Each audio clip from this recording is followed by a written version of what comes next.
Hi, I'm Justin. I've been talking about doing a vlog for a while, and I kind of had an idea of what I wanted it to be, but didn't really have it put together very well. So, this is going to be my first attempt at this blog. Excuse me. I'm going to try to be covering, I have some notes here that I didn't get to write down very well, but I'm going to try to cover um, things like it's always going to be regarding mental health and how it associates with whatever the subject is, particularly really serious mental health issues, which all are pretty serious, can be pretty serious, especially if they're untreated or undiagnosed or misdiagnosed, mistreated, or you know, many other ways. So I'm also going to talk about addiction a lot. I'm going to talk about um, my own experiences with addiction. I am a recovering heroin addict. I've been off of heroin since January of 2019, so I've got over a year clean. And there are different ways people can get clean, and I'll also talk about that. I'm also going to talk about communication. Communication is really very important. And if you have any mental health issues, there could be problems with communication. I'm going to go over that. Also with addiction and communication, relationships. I'm going to be talking about relationships, um, mental health and relationships, addiction, communication, relationships, self-respect.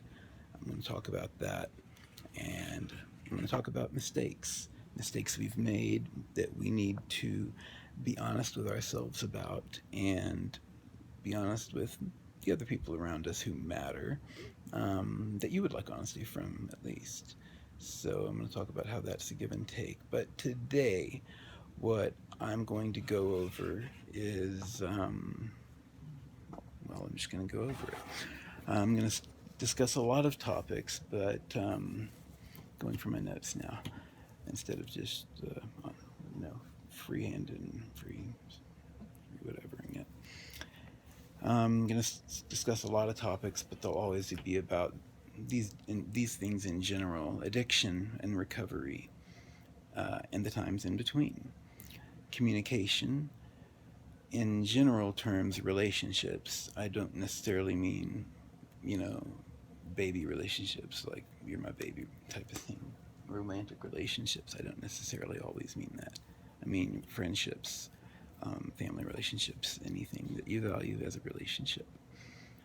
Communication, I think I said that. Self respect, it is important. I'm probably also going to talk a lot about poverty and possibly, you know, policies that are really important for poverty. I'm going to talk about reasons people are still poor and stigmatization about all of these. I'm also going to talk about all of these in general, how they all interact with each other, affect each other, and when you have one, you often have many others. Um, I'm also going to talk about how mental health plays a seriously destructive and painful role, if you want to say that, in how it affects all of these subjects and other daily parts of life, even in every moment of life sometimes. It is inescapable. Mental health problems are like a trap, is very, it can feel very trapping, and you can often feel very misunderstood.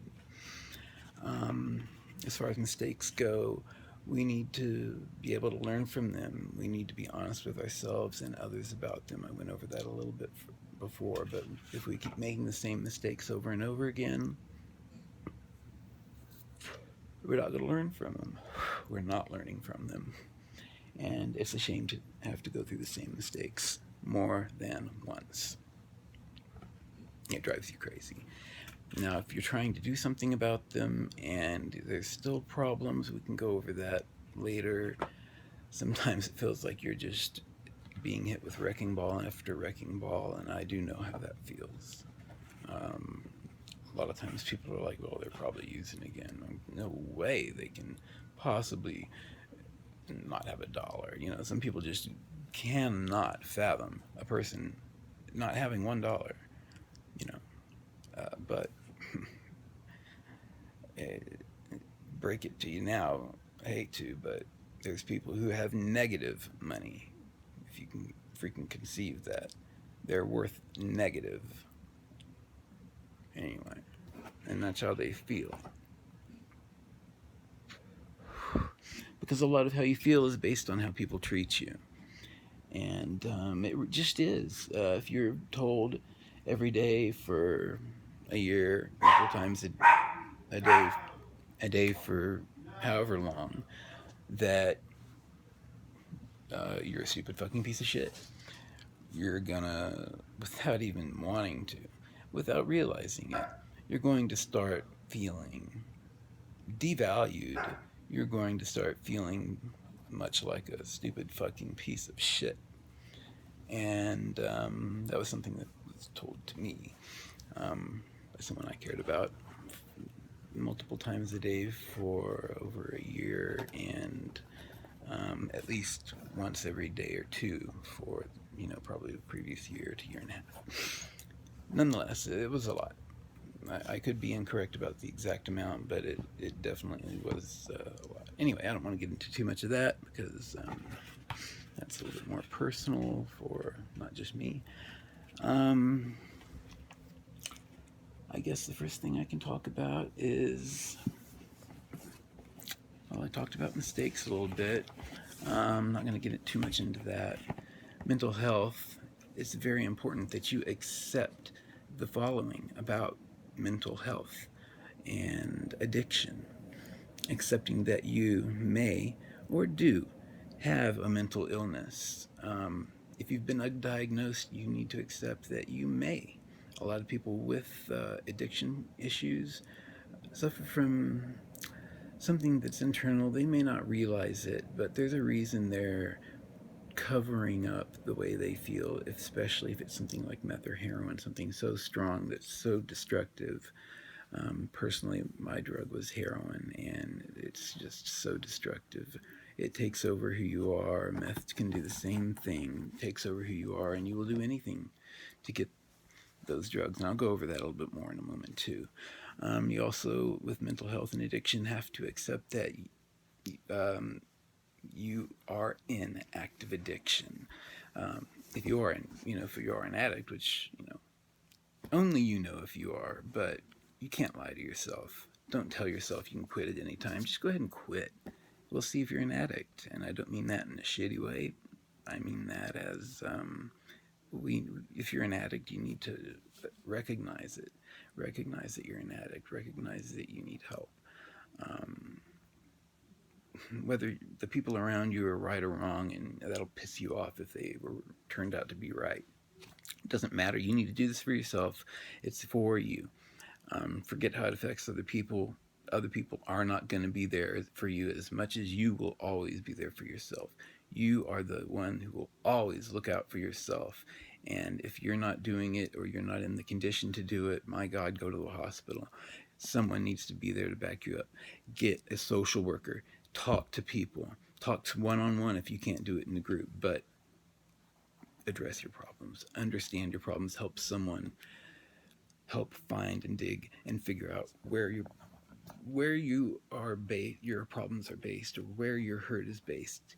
If you have that, some people are addicts for possibly other reasons, but most of the time with mental health and addiction, there's something that maybe it's not one thing, maybe it's just a general thing.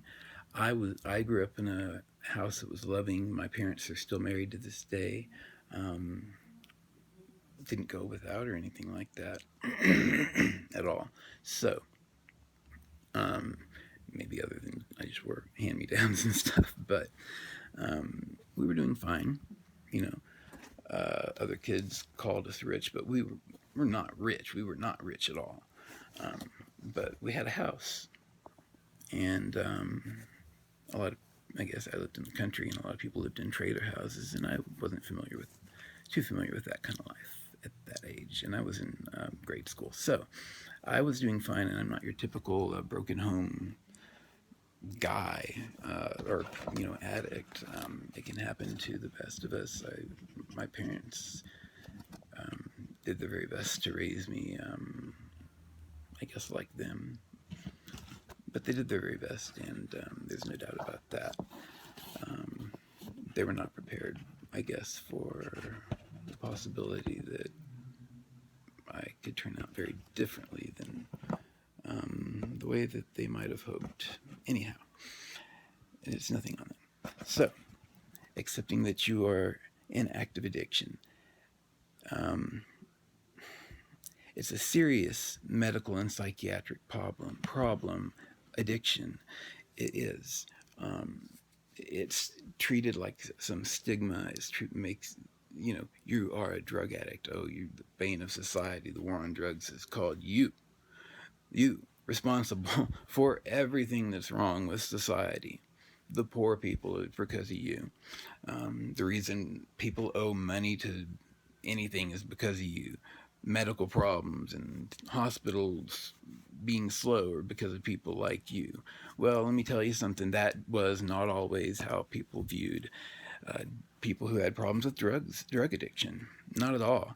Before the war on drugs, it was a medical issue, but it was no longer been really recognized by society as a medical issue, which it is. It is a disease. It is an actual medical problem, and it's also psychiatric, psychological, and it all needs to be addressed for best results. Be prepared for possible retaliation, relationship issues, which may make you feel alone or abandoned. I'm sorry to inform you of this, but it is not going to be possible for most other people to understand what I call the drowning effect, nor how truly emergent your situation of addiction, active addiction, or in recovery. These can happen at any time. What I call the drowning effect, which I'll go into in just a moment. How urgent your situation was or is, and it seems to be more difficult to relate these personal crises that you're facing to people or others who may be unable to relate to such a struggle, or if their struggles are like first world problems and, God, what am I going to do? My car got scratched at the Whole Foods or something, problems that just come on, I'm tired of hearing about it.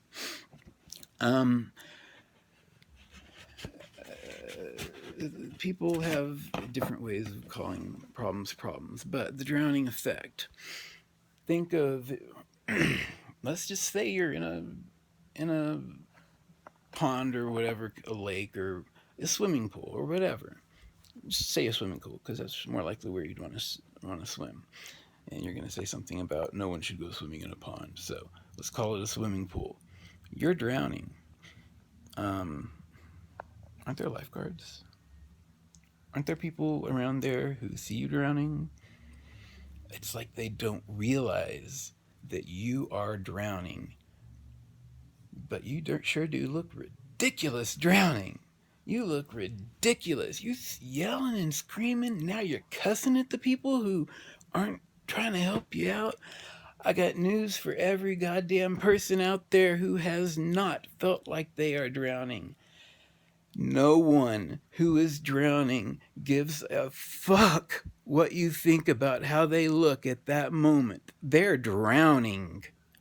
This is not an exaggeration. This is a comparison to how it feels to be drowning and to have no help.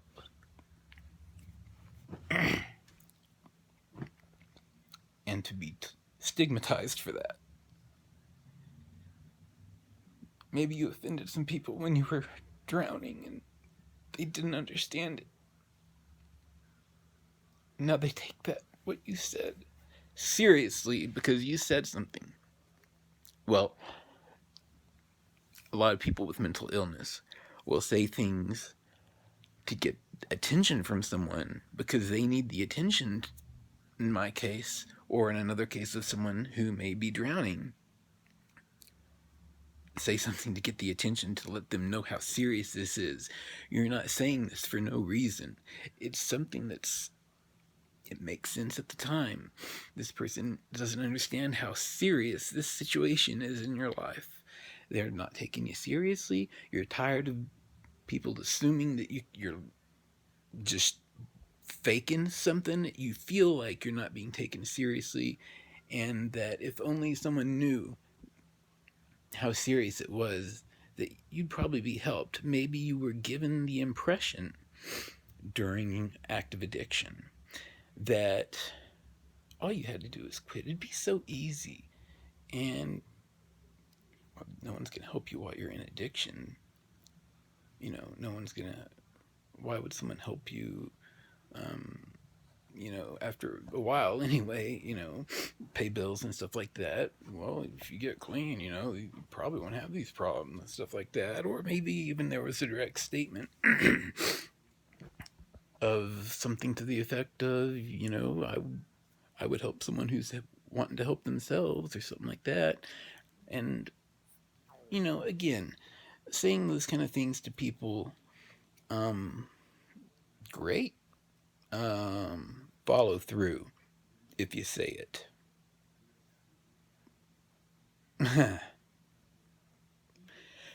Communication. That's part of communication. It's also part of mistakes. Being honest with yourself and others about them. If you have a family member or you yourself have mental health issues. I personally have borderline personality and severe anxiety issues, insomnia, depression. I'll stop there. That's what I can think of off the top of my head in that amount of time. So, a lot of other people have different types of mental health issues, such as bipolar disorder, used to be called manic depressive, but there's bipolar, which are ups and downs. Now, borderline, it's so hard to explain. It's best to look it up on YouTube. There's some videos about it, but I've posted some videos about it on my personal Facebook page, which if I can find, I'll try to attach to this, or I'll find some other videos to attach about borderline personality disorder and about bipolar 2 and any other disorders, mental health issues that you have information about and you think's great. Show it to me. Let me see what it is, and I will share it. Or if you have any questions about wanting to find out more information about certain types of behaviors, what it could be. I am not a clinician. I am a recovering heroin addict. I am a smart person. Didn't graduate from college, but I did well in college and stuff like that. But I want to help anyone with any information that they're seeking. So if there's any information that you're seeking, if you want to ask me a direct question, as frank as you want, I'll answer it. I can answer it on video, or I can answer it in person, depending on how much impact I guess it might have on helping other people, or if you just want it that way, maybe I can do that. This is, again, my first video where we're talking about addiction, mental health, all kinds of mental health disorders, communication, relationships, self-respect, mistakes, and how they all can interact with each other. Poverty as well. I almost forgot that one. We're also going to talk about poverty. We didn't talk about it much today, but let me see if I can touch a few more topics that we're going to be explain a few more topics, I'm sorry, that we're going to be touching on in the future, hopefully. Communication, mistakes, honesty. Be honest with yourself and honest with those who matter. And here is your homework. I want you to practice not lying about little things, about anything, big things, little things. No exaggerating. No bluster, no embellishments, no white lies, no any kind of etc. No bullshitters, no bullshitting, no lies for any reason. Practice this for real life. Practice saying no, telling no lies, and seeing how often do you exaggerate. How often do you tell a lie that just that didn't need to be told? There was no reason to tell that lie, was there? Does the person you're telling these lies to really, are they really going to care that you said A versus B? I personally would rather hear the truth. I don't care what it is. If I find out that there's a lie, it really upsets me. A lot of people with mental health disorders, I guess, I'm trying to deal with mine, but I've always had very, very serious problems with lies, especially little ones for some reason. Big ones, it's like, I guess I can understand a big one, but they're still shitty. But I'd still rather know the truth, because a lie at all, to me, is like saying to me that you don't trust me with the information, or how I'm going to act with the information. Whenever I'm trying to address my mental health issues, and someone lies to me because they, I guess, I don't know why, maybe they don't want me to react about something. Well, I'd rather be given the respect of given the opportunity to be seen whether or not I react. I'm trying to work on myself. But I'm just asking. People do that in general for everyone else too. That's trying. But see how often you've been lying, and how often are you now believing your own lies? That is a real thing. No shit. I do actually have more to talk about. I'm going to talk about just a little thing on relationships. Relationships require communication, good communication. They require honesty. Communication also requires honesty, good communication. Mistakes, be honest about them. Be able to communicate about them in your relationships, and that require honest communication and truth. Be realistic, but always honest. If you're in a new relationship, or if you're in a relationship with someone who has a mental health issue, or if you both have mental health issues, or you've got any of the issues that I've brought up, it's okay to do counseling. Individual therapy is absolutely great. Couples counseling is great, even better when you both are like totally willing and totally into it. And be willing and into it, because there's nothing wrong with counseling or couples counseling. I think it shows that you're willing to try. Even if you're not having problems, go. It's not going to hurt nothing. Just go and see if you can please your partner.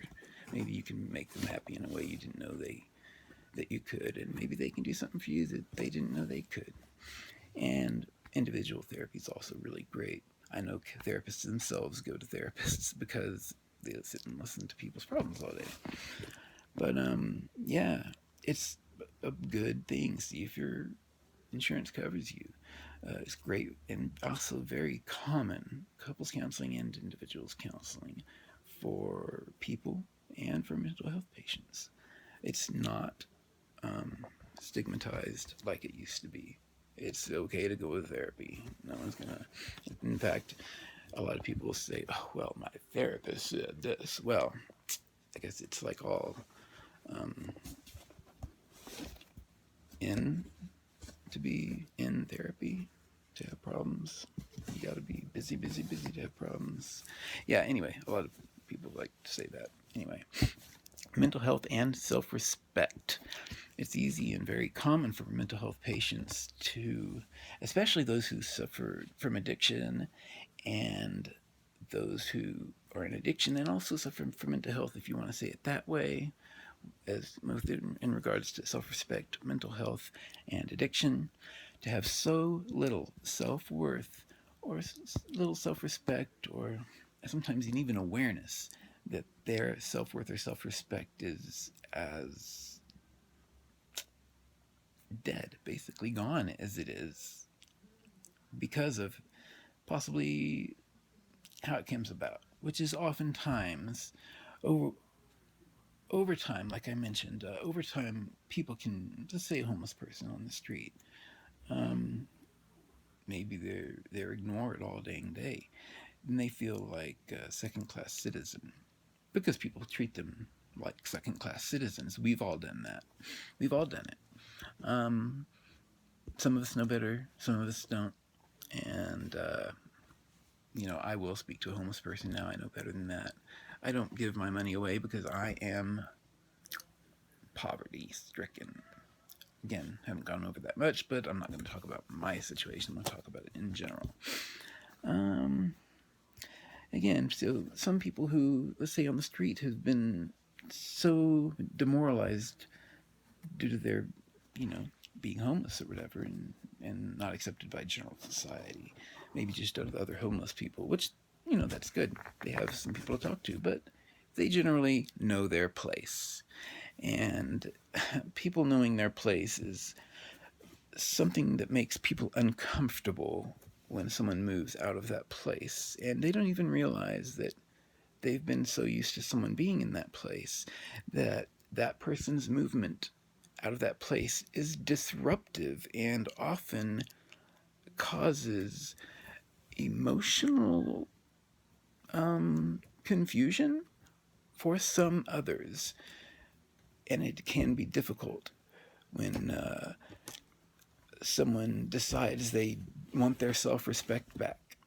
And when you change your boundaries of what's okay, how it's okay to be treated, when you change your personal boundaries, when someone used to be able to say to you let's say they said,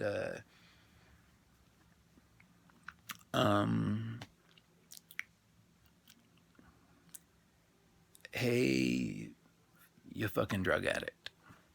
Okay, something like that. And you were just like, hey, what's up? Because you're a fucking drug addict. You knew it. And you're just like, whatever. They give you, maybe they are nice to you sometimes, but they call you a fucking drug addict. There are lines that we will let people cross when we have no self-respect or little self-respect, or forget that we even have a sense of self. For the longest time, I didn't even know who I was myself. I did not have my own identity. Oftentimes that's called being, it's not always this, but it can be called being a codependent. But I didn't have my own identity. I didn't have my own purpose. I was okay with it, but I didn't know any better.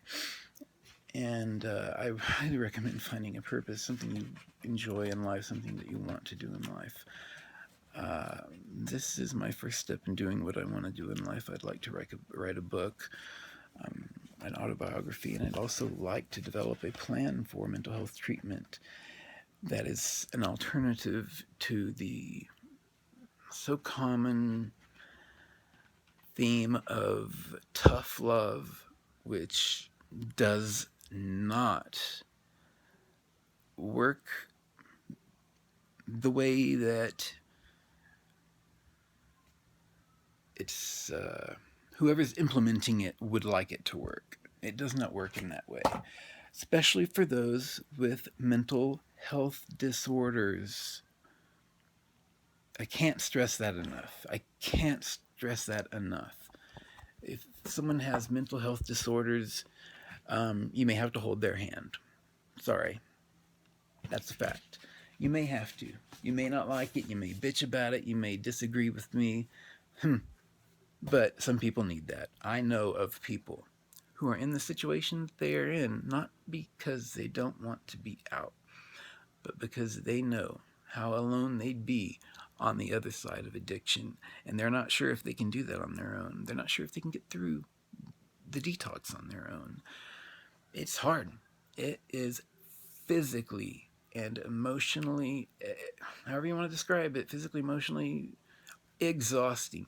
You cannot compare anything like that to any other experience. Going through withdrawals and detoxing is, I'm going to argue that it's probably a worse experience than giving birth, because at least after you give birth, you got a baby to hold. What you got after detox is having to no longer cover up your problems or whatever problems there are facing you. Maybe there's grief you need to deal with and you don't think you can, don't know if you can deal with. You'll need help with that. That's a mental health issue. Even though it's just grief, maybe it's just situational for you, but you may have taken a path down the road of addiction after a traumatic event without intending to, certainly. No one intends to become an addict. No one wants to be an addict. No. No one wants to live like that, and if they say they do, they just don't understand it. They're being childish, and they should be slapped in the face.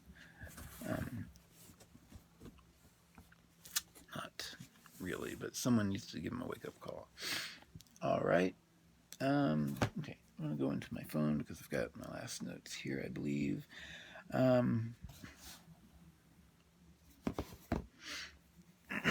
Yeah, I mentioned how over time, for different relative reasons, a person can be able to lose their self-respect to the point of where it is non-existent sense of self at all. It's all been lost. Your self-respect, your image of self is all gone. You don't have that anymore. And that's often due to stigmatization and the way that makes people view you. And I hate to put it on other people and not say it's because you need to fix yourself. You do. But you have to realize this. And the key is catching this early. Don't let yourself get addicted. Don't let yourself go down a road of years, please. It will change the dynamic of your entire life, and you'll never be able to get back all of what you lost if you go down that road, because there will be tensions between you, your child, your parents, your friends. You'll lose your friends, some of your friends, not to death or anything, but to misunderstandings, miscommunications, assumptions, and hurt. Miscommunications and misunderstandings are the number one cause of my tears. Assumptions about me, my intentions, misunderstandings about what I'm trying to do with my life, or about my general intentions, about my nature. I would call that more than a misunderstanding. When someone questions my very nature, it's very offensive. So, yeah, I would react strongly to that because I do have borderline personality disorder. And so, like I said, I am a mental health patient who is in recovery, and I have over a year clean. My actual date of last time I used heroin was the date I quit. I didn't relapse that time, but I had help, which I'll talk about it again in the future. But I don't know that I could have done it on my own. I was really bad. I realized that I didn't have a support system. I didn't have resources anymore, and I lost a lot, pretty much in a realization of one day. Anyway, so I'm going to read from my phone now, and forgive me for bouncing around on subjects. I kind of put this together quickly, and I'll let you in on a little secret at the end of this. And I'll probably forget, so I'll just do it now. My notes, I didn't have proper way to take notes, so I used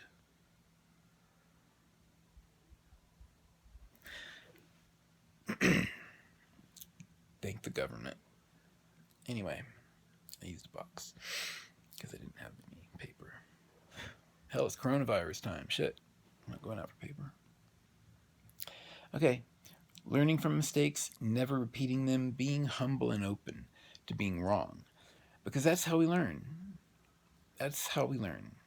And being open to being wrong about anything. You could be wrong about something. But if you're sure about it, make sure one of you proves the other person right or wrong, and don't get offended about it. That's how we learn. Just because you're wrong doesn't mean that you're bad, but you're unintelligent or anything. The more open you are to being corrected, the more intelligence it shows. I'll talk a little bit about judginess. I've come to the terms on my own that no one can judge me, my life struggles, experiences, or mistakes, because if they haven't been through my life's struggles, experiences, or mistakes, they can't understand who I am fully. They can't, I mean, there's people don't just do random things. Even people with mental health disorders, unless when I say do random things, I mean like in general, the experiences and struggles of a person's life in all kinds of contexts shapes who they are. That's what I meant to. That's how I meant to phrase it. So I apologize. I've made mistakes. I do still undergo mental health treatment, and being honest with yourself and others that we talked about who matter, those who you want honesty from, and who expect honesty from you, I think are the ones who expect honesty from you are the ones who should give you honesty, and who should also respect how you feel about what you're going through, and not being a I don't know what to call it, a person who stigmatizes someone so much and attaches so much negativity to labels. We can peel labels off. They're not permanent.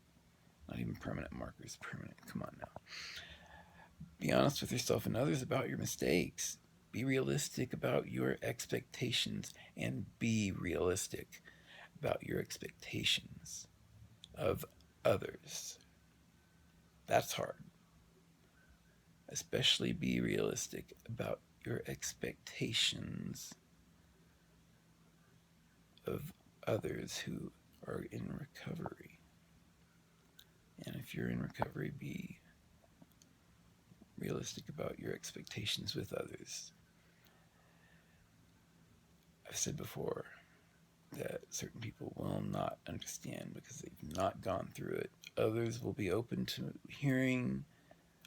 That's great, but a lot of folks just can't grasp it. Just never happened in the first place. Just can't fathom it. Old-fashioned folks who had the luxury of, I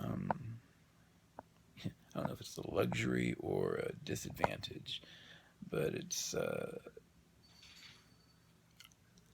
growing up ignorant to those types of experiences. When they say ignorance is bliss, that's what they mean. Not being exposed to certain elements of society, but certainly ignorance is not a good thing. It's a good thing when you're young, but it's great to be educated. I highly recommend it. But be realistic about your expectations of yourself and of others. If you're coming out of addiction, active addiction, if you're in recovery, be realistic about how your recovery is going to go. It's not going to be like Cinderella at the ball or something like that. And I don't know about the part where it's 12 and all that. It's not going to be a fun time. It's going to be hard. Yeah, you're in recovery. Yeah, you're not in active addiction. That's great. But it could be hard because maybe you lost your home while you were in active addiction. Maybe you lost your child. Maybe you lost custody of more than one child, or maybe you have lost more than that. It's okay to have a setback, though. Which goes in with expectations about ourselves and of others. This is my dog, Pharaoh. Hi, Pharaoh. Sorry, I had to say hi to him.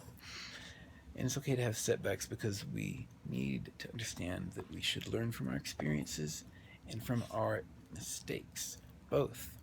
You can have good experiences that you can learn from, too.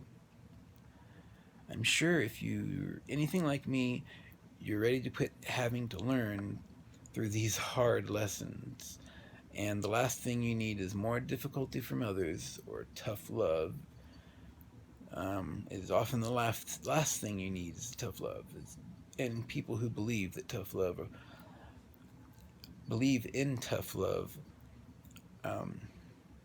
well, I just want to tell them that those are two words that do not go together, much less would actually help someone who has a serious disease like addiction, which truly makes you do things you would never ordinarily do.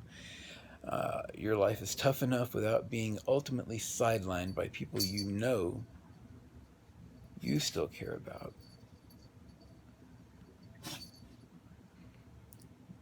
What can we do instead of tough love? Gee, I have no idea. As a family member or friend, you cannot give the addict money for drugs, directly money for drugs, or indirectly if you know it's for drugs, you can't give it to him.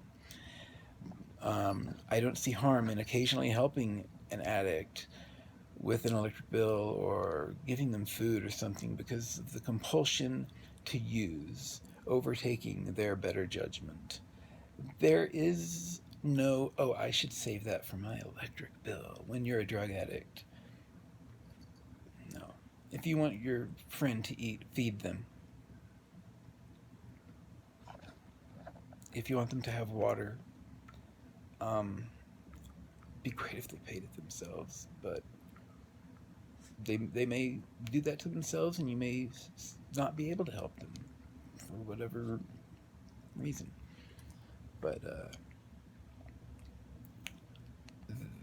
I'm telling you, people will not get prescriptions that they need to live. They will not get food they need to live. They will consider their breakfast whether or not they had a smoke on that pipe or whether or not they had that injection. Because of the compulsion to use overtaking their much better judgment, as I previously mentioned. You can love the person who's still inside there, because they are still there, but they're fighting behind the disease of addiction. To be helped and taken seriously, but also feel they can't ask for help sometimes because, you know, folks tend to get mad at you if you don't succeed. Well, that's the last time I'm going to help them if they can't help themselves.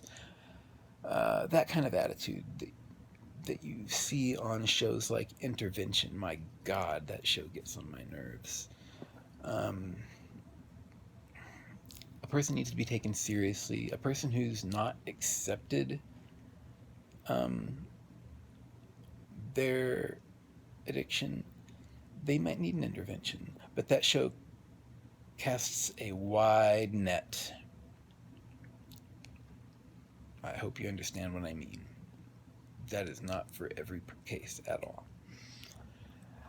But people often feel that they can't ask for help because of how people might get mad if they have a relapse. And rather than treating the relapse like part of their recovery, which it is, almost nobody recovers without having relapsed. I tried to get clean many, many times before I actually did get clean. And I got clean using Suboxone. I do not currently take Suboxone, but I did take it for a few months. And I recommend just going directly off the heroin, but if you can't do it, I mean, there are those options out there like Suboxone and methadone. But it really takes a serious change in outlook on your life. You want to get off Suboxone. For me, it made me depressed as hell, all hell. It was horrible. Okay, so worrying about what people will think about your effort of recovery, whether they'll take you seriously if you relapse. I'm not giving, it's not a right to relapse, but it needs to be understood that if you do relapse, it is not the end of the world, but you've got to be serious about it. If you relapse, you're going to feel a tremendous amount of setback, a feeling of that, you know, God, I messed this up. Now what am I going to do? You're going to keep going because the fact that you feel that way means you're taking it seriously and you had a setback of a relapse while you're trying to recover. A lot of people have that and they feel like that's the end. They can't try anymore. No, that's a part of your recovery. It is. Okay. The person that you know is still inside of that addicted person with the disease of addiction. Even the person you know is still in there. So what we got to say to a person who's relapsed, by the way, is, okay, we can get past that. It is common. Don't explode about that person. They may expect you to. Don't surprise them. Be supportive. That will be the surprise that may get them through, especially if they're expecting a bunch of shit from you. Just change your tactic. If you really want to help this person, you got to try a different approach because what you're trying isn't working either. What they're trying isn't working like you've been saying, and what you're trying isn't working either. I understand it's not your responsibility to help someone in addiction, but if you understood it, you would understand that people do need help, and it's very important to know how to give that help if you're going to try. The person you know is still in there even after recovery. They may seem to act different, but they're possibly very guarded. They could be very hurt. Even after recovery. And oftentimes they may claim to have a different outlook on life, or, you know, view things differently and more down to earth. It's generally a good thing. It really is. Let them accept them and their new outlook on life. It's generally going to be a healthy outlook on life. Maybe they'll turn into like someone who, like myself, just takes natural things that help with pain, as opposed to opiates or anything like that. Which for my chronic pain, I don't take any prescription opiate pain medication at all. So people who may say that they view the world differently may also be like told that, okay, these person's done fried their brain. They think they know everything now. And, well, they don't, but they have an experience which they can certainly help people with. And that is the type of insight that they've gained. And I personally feel a responsibility to use it to help people. Okay. Who are in my position, and other people who are in the position to help people in positions of those to help. Whoever wants to help those that are addicts also, you know what I mean? Addicts and those who wish to help them. This information is for all